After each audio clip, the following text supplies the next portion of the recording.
አንተ ያኔ እኛም እናውቀው በኋላ ላይ ናቢ መጥተው አንተን ሆነ ሌሎችንም ዋጋችሁን ለማሳነስ ከቄሮ ጀርባኛንን ያለ ነው የሚል ታሪክ አምጥተዋል። በእርግጥ ያኔ በተለያዩ ማህበራዊ መድረኮችም በብዙ ነገር የቄሮ ልሳን የቄሮ ትግል ዋና ምልክት ሆነ ትታይ የነበረው አንተ ነህ። ዛሬ ቄሮ የት ነው ያለው? የሁሉ መከራ ኦሮሞ ህዝብ ላይ ሲደርስ እንደው መረጃው አለ? የምታውቀው ነገር አለ? በቄሮና በኦሮሞ ታጋዮች ላይ እኮ ጦርነት ከተከፈተ 6 ዓመት አት ሚኒመም 6 ዓመት አብይ መጀመሪያ መምታት የጀመረው መጀመሪያ በተለይ ደግሞ የኢትዮጵያን ካባት ለብሶ እኛም ጥሩ የሆነ ሌላውን ለማስረዳት በቂ ጊዜም አልነበረንም፣ በቂ ስራም አልሰራንም። ከዛ የተነሳ የኢትዮጵያን ካባ በመልበስ የቄሮን አስፈሪ ሰይጣናት መስሎ በማቅረብ ከ2018 ጀምሮ ከ2019 ጀምሮ ከፍተኛ የስቴቱ የሀገር መንግስቱ በትር መጀመሪያ ያረፈው በእኛ ላይ ነው፣ በቄሮ ላይ ነው። እና ያ ምት የፈጠረው እንትን ትራውማ የፈጠረው ያቅም መዳከም ቀላል አይደለም። እሱን አምነን መውሰድ አለብን። ለዛ ነው ላለፉት አመታት ራሳችንን መንግስትን መገንባት ነበረብን። ዝም ባልኩበት ጊዜም አንዱ ስንሰራ የነበረው ቄሮ አሁን በመንግስቱ ውስጥ የገባ አለ ስራ መስራት ስላለበት ለሚቀጥለው ለውጥ ራሱን ለማዘጋጀት በየቦታው የገባ አለ። በተለያዩ ተቋማት ውስጥ ጫካ ያለ በመሩ አመራር ስር በእስር ቤት ያለ አለ። የተገደለ ደግሞ በጣም ብዙ ነው። ኦፍ ኮርስ እድሜውም ሄዷል። እንግዲህ 7 ያኔ 17 የነበረ ዛሬ 24 ነው። ዛሬ ያኔ 25 የነበረ ዛሬ 30 ምናምን ነው። አዛውንት ነውና ከስርም እየወጣ ያለ አለ። ሆኖም ግን አሁን የሚደረገው ትግል በቄሮ ብቻ የሚደረግ አይደለም። በነገራችን ላይ እኔ ወደ ፖለቲካው ስመለስ እነሱ የጠበቁት እንደ ድሮው ቄሮን አደራጅቼ ቄሮን አነቃቅቼ መንገድ ማዘጋ መስሏቸው የሚያውቋቸውን ቄሮዎች መግዛት ወይም ማሰር፣ ማፈን፣ ማታለል ላይ ነው ፎከስ ያደርጉት። አሁን ኢትዮጵያ ያለችበት ችግር በቄሮ ብቻ ሊፈታ የሚችል አይደለም። በአንድ ቡድን ሊፈታ የሚችል አይደለም። በሁሉም የሀገራችን ዜጎች የተባበረ የተናበበ የሀገርና የሕዝብን ህልውና ለማዳን በሚደረግ ርብርብ ነው ትግሉ መሄድ ያለበት። ቄሮ ያካበተው ልምድ አለ። ሌሎች የትግል አደረጃጀቶች ያካበቱት ልምድ አለ። ከሌላ ሀገርም ያለን ልምድ በማቀናበር ለውጥ ለማምጣት ብቻ ሳይሆን ያንን ለውጥ ደግሞ ከዚህ በፊት እንዳደረግነው ለውጥ አምጥተን መተው ሳይሆን ያንን ለውጥ በባለቤትነት ለስኬት ሽግሩን ለስኬት 3 ነገር ለማድረግ ሀገርን ከመፈራረስ ለመታደግ በአብይ አገዛዝ ዘመን የተፈጠሩ ቁስሎችን ለመጠገን ለማጠገግ ከዛ በኋላ ወደ ዲሞክራሲያዊ ስርዓት ለመሸጋገር መረባረብ ያስፈልጋልና ቄሮ አለ፣ ልምዱ አለ፣ ሰዎቹ አሉ በዛ ትግል ውስጥ የተረባረቡ ቤትም ቦታ ቢሆኑ ልባቸው ከህዝባቸው ጋር ነው። የሚያደርጉት ኮንትሪቢዩሽን አለ፣ የሚያደርጉት ሚና ትልቅ ይሆናል። ግን ብቻቸውን እንደ ድሮ ሊንቀሳቀሱ ብቻቸውን ውጤታማ አይሆኑም።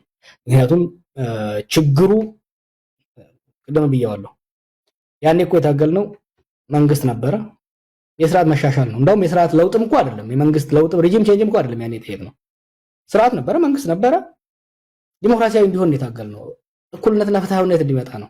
ዛሬም ያለው ግን መንግስት ተዳክሞ ተመናምኖ አቅሙ በጣም ስለተመናመነ ሀገር በጣም ስለተዳከመ በአንድ ወገን የሚደረግ ትግል ሀገርን ሊታደግ አይችልም። በመተባበር በመናበብ በመደማመጥ ነው።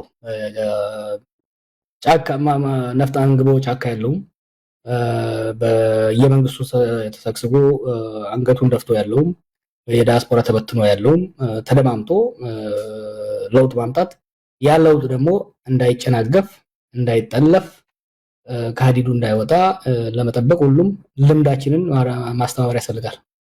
ጆር ምናልባት ከቄሮ ጋር በተያዘ አንድም ያው አንተ ጭቆናው ወይም በትሩ ስላረፈበት ነው አልክ። ግን ከዛ ባለፈ የኛ ልጆች ናቸው ቤተ መንግስት የገቡት የሚሉ አስተሳሰብ በህወሓት ዘመን ጭቆና እንዳለ እያወቁ ኢፍታዊነት እንዳለ እያወቁ ነገር ግን የኛ ልጆች ናቸው ቤተ መንግስት ያሉት የሚል በእንደዚህ አይነት ምክንያት ብቻ ሌላው ደግሞ የጥቅም ተጋሪም በመሆን ለምሳሌ በብዙ ቦታዎች ላይ ወጣቶችን ከሌላው በመንጠቅ ምንድነው ሀብትና ቢዝነስ ውስጥ በማስገባት ረገድ አባብሎ ይወሰዳቸውም አሉ። ስለዚህ በእነዚህ ምክንያቶች ናቸው። ይሄ ደግሞ ከምንም በላይ የኦሮሞን ትግል ጎርቶታል የሚባል ነገር አለና እንደው ይሄም ነገር ተጽዕኖ ፈጥሯል። ቄሮዎች የኛ ልጆች ናቸው ቤተ መንግስት ያሉትና ችግራቸው ይስተካከላል ነገ ከነገ ወዲያ፣ ከቤተ መንግስት ግን ማፈናቀል የለብንም የሚል ከነ ችግሩም ቢሆን የተቀበሉት የቄሮ ወጣቶች አሉ። በጣም ጥቂት ናቸው እንደዛ የሆኑት። መሳይ ፌር እንሁን፣ አብይ ኦሮሞንም ኢትዮጵያን አይጠቅምም ብሎ መጀመሪያም ያለው እኮ የኦሮሞ ቄሮ እኮ ነው። ከ2018 መጨረሻ አካባቢ ጀምሮ በተለይ 2019 ላይ ወደ አመጽ የተመለሰው ከዛ በኋላ ነፍጣን ግድቦ መሮ ጋር ሄዶ የተደራጀው የኦሮሞ ቄሮ እኮ ነው።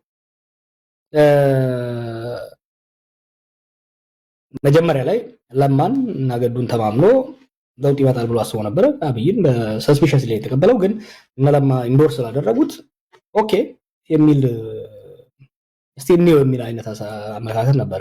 ግን እዛ ሀገር ውስጥ ቱ ቢ ፌር ከማንኛውም ማህበረሰብ ክፍል ቀድሞ